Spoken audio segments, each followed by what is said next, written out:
وارثان حرف و قلم وہ تمام کام جن کا تعلق سماجیات سے، ادب سے ہے، وہ انجام دیتے ہیں۔ اسی سلسلے کی آج ایک کڑی تھی جس کے تحت 3 پروگرام تھے۔ ایک پروگرام تو تھا کہ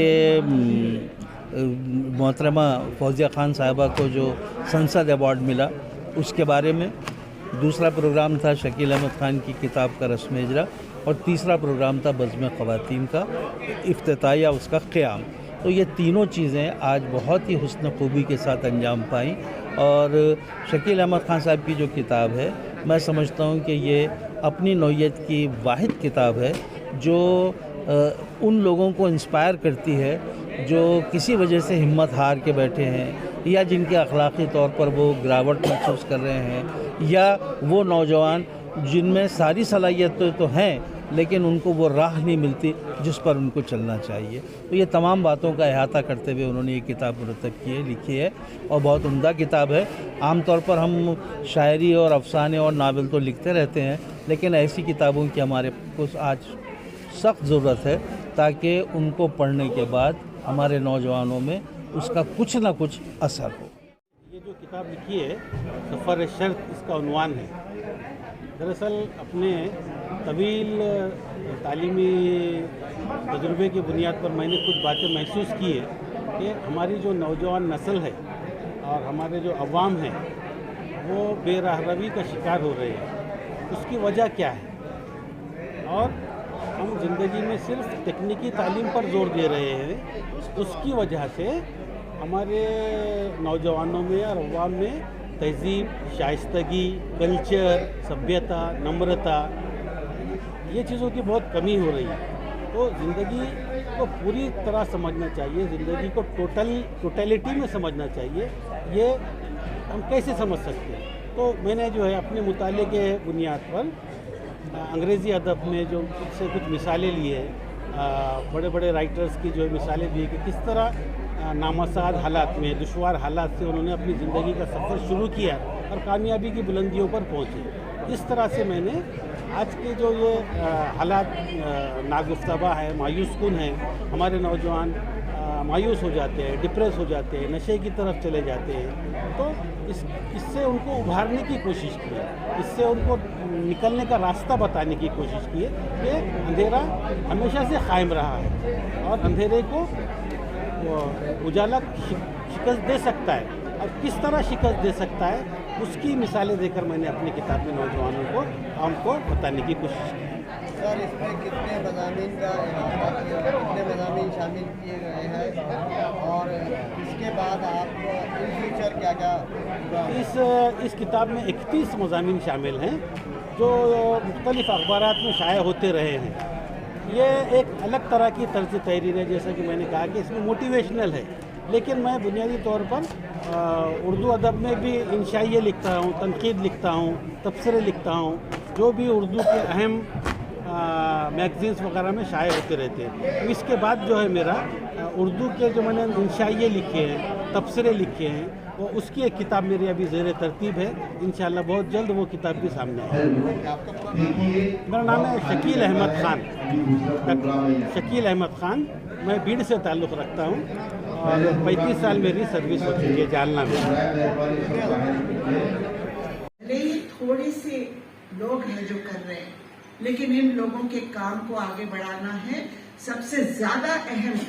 اس میں مجھے لگتا ہے کہ جو دینی تعلیم فہم قرآن کے ذریعے سے الگ الگ انسٹیٹیوٹس جو یونٹس بنا کر، اورنگ آباد میں تو بہت سارے خواتین کے یونٹس بنے اور بہت اچھی طرح تعلیمی میدان میں ڈاکٹر، انجینئر، لائرز، یہ خواتین وہ فہم قرآن کا کام تعلیم حاصل کر رہے ہیں، قرآن کا فہم کر رہے ہیں، سمجھ رہے ہیں۔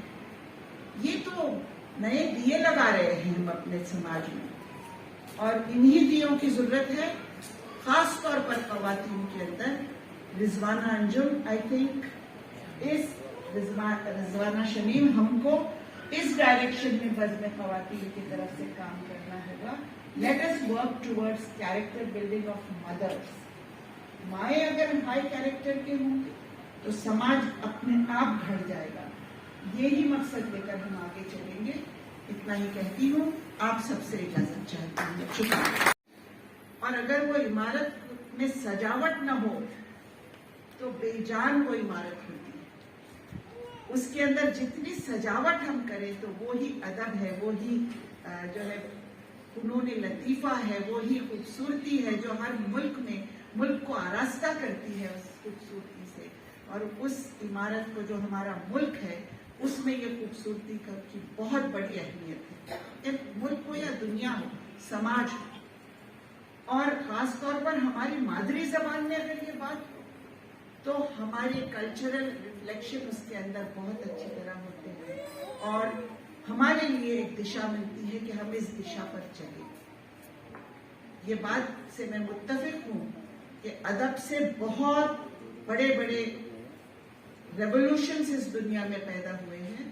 आज भी उस रेवोल्यूशन की जरूरत है, न सिर्फ अदबी मैदान बल्कि तालीमी मैदान, जिसमें बहुत सारे यहाँ के ऑडियंस है जो तालीमी मैदान में काम करने वाले यहाँ पर मौजूद हैं। अफसोस के साथ कहना पड़ता है कि अगर समाज में आज देखा जाए तो गुनहगारी, क्राइम इतना बढ़ गया है, तकरीबन हर 2-4 दिन में कहीं ना कहीं एक लाश मिल रही है, कहीं ना बेरोजगारी इसकी वजह है।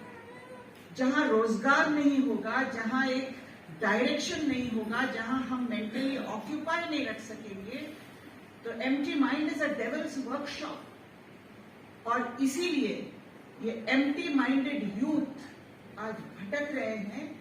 आज जिस तरीके के एडिक्शंस में पड़ गए हैं उसका नतीजा है कि ये क्राइम रेट भी आज बहुत बढ़ गया है। उस पर वापस आना होगा और उसकी कोर स्पिरिट पर वापस आना होगा। कोर स्पिरिट लूज हो रही है। जहां अखलाकियात और कैरेक्टर बिल्डिंग की जरूरत है वहां हम फॉर्मल रिलीजन पर बहुत फोकस कर रहे हैं, ऐसा मुझे लगता है। और ये फॉर्मल रिलीजन से उठकर हमको हमारी दीन की स्पिरिट पर जाना होगा और रसूल अल्लाह के पूरी जैसी उनकी पर्सनालिटी थी, उस पर्सनालिटी को रेप्लिकेट करने के लिए हमारे तालीम के अंदर हमको वो इंटीग्रेट करना होगा। भले ही हमारे टेक्स्ट बुक्स में वो नहीं हो, लेकिन हमको उस तालीम को इंटीग्रेटेड अप्रोच के साथ अपने बच्चों तक पहुंचाना होगा। वरना एक कैरेक्टर बिल्डिंग तो फैमिली में होती है, एक कैरेक्टर बिल्डिंग एजुकेशनल फील्ड में होती है। हम सिर्फ टेक्स्ट बुक की टीचिंग करके नहीं आगे बढ़ सकते हैं। तो मुझे उसका जवाब आता है और उस पर एक्शन होता है। ये मैंने फर्क महसूस किया है असेंबली के कामकाज में और पार्लियामेंट के कामकाज में। और वहां जो लफ्ज हमने निकाला अपने मुंह से, एक लफ्ज भी, उसकी भी कॉग्निजेंस ली जाती है। और इसलिए मुझे लगता है कि ये बहुत अहम प्लेटफॉर्म पे मुझे काम करने का मौका मिला है। और अल्लाह का शुक्र है कि मुझे जो सर्टिफाई किया गया है, जो अवार्ड का मुस्तहक समझा गया है, तो मुझे लगता है कि I am moving in the right direction. और इसी डायरेक्शन में चलना मुझे लगता है कि हम सबके लिए जरूरी है। क्योंकि पार्लियामेंट में तो मैं सिर्फ आपकी आवाज हूँ, पार्लियामेंट में तो आप सब हैं। हम सब आपकी नुमाइंदगी के जरिए मैं जो आवाज वहां पहुंचा रही हूँ, आपकी आवाज पहुंचा रही हूँ, आपके दिल की बातें पहुंचा रही हूँ। और वो सही तरीके से पहुंच रहे हैं, ऐसा मुझे लगता है। 2 साल भी नहीं हुए इसके लिए, 1 साल तो कोविड में चला गया, पार्लियामेंट का सेशन ही नहीं हुआ 1 साल। और 1 साल जो सेशन हुआ तो अल्लाह का शुक्र है। चलिए भी मेरे उस्ताद रहे हैं मुश्तबा खान साहब, महबूब भाई, जावेद कुरैशी साहब, जिनकी किताब का इजरा किया गया है यहाँ, सफर है शर्त। ऐसे हमारे डॉक्टर शकील अहमद खान साहब, जिन्होंने इस प्रोग्राम की तश्कील दी है, ऐसे खालिद सैफुद्दीन साहब, और आज इस जावेद कुरैशी साहब इस हॉल में कि जरूर ये किताब बहुत अहमियत रखती है और इसका फायदा समाज को हो सकता है। अगर के ये पढ़ी जाए। दूसरा मकसद जो है ये समाज में मजबूती दे, मुझे लगता है, क्योंकि जिंदगी के हर लम्हा अगर हम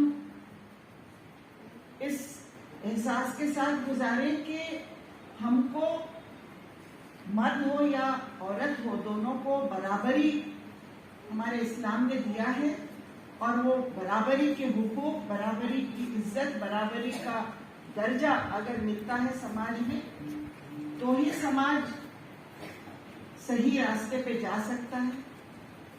किसी ने बहुत अच्छे लफ्जों में बात कही है कि मैं दिया हूं, मेरी फितरत है उजाला करना। मैं दिया हूं, मेरी फितरत है उजाला करना। वो समझते हैं कि मजबूर हूं जलने के लिए। तो समाज का ढांचा कुछ हजारों बरसों से इस तरह रहा है कि औरत के उनकी मेंटल हेल्थ अच्छी होना जरूरी है, और तालीम याफ्ता माँ अगर हो, दोनों। भले ही शकील अहमद साहब ने बहुत खूबसूरत किताब लिखी है, लेकिन आज किताब पढ़ने वाले लोग कितने हैं? उन्होंने ही कहा अपनी बात में कि हम ऐसी वैसी बातें व्हाट्सएप पे पढ़ते हैं, लेकिन जिन तबके को जमा करें, जो तालीम से जुड़ा हुआ है, जो अदब से जुड़ा हुआ है, और सियासत भी उसके साथ उतनी ही अहम है, क्योंकि अगर हम एक सियासी शऊर भी अपने अंदर रखेंगे तो ही समाज स्टेबल रह सकेगा। मैं देखती हूं कि हमारा इस पर भी हमको गौर करना जरूरी है। जब जब इलेक्शंस आते हैं, चाहे वो किसी भी इलेक्शन की बात हो, कॉरपोरेशन में हो, जिला परिषद में हो, असेंबली हो, पार्लियामेंट हो, औरंगाबाद ने तो एक बार ये साबित करके दिखाया कि हमारी एक ताकत अगर हम कर लेते हैं तो हम अपना नुमाइंदा चुन के ला सकते हैं। लेकिन इस तरह की ताकत पूरी हिंदुस्तान में बनने की जरूरत है, और हर इलेक्शन में बनने की जरूरत है, ऐसा मुझे लगता है। आज यहाँ 3 मिनट की बात हो रही है।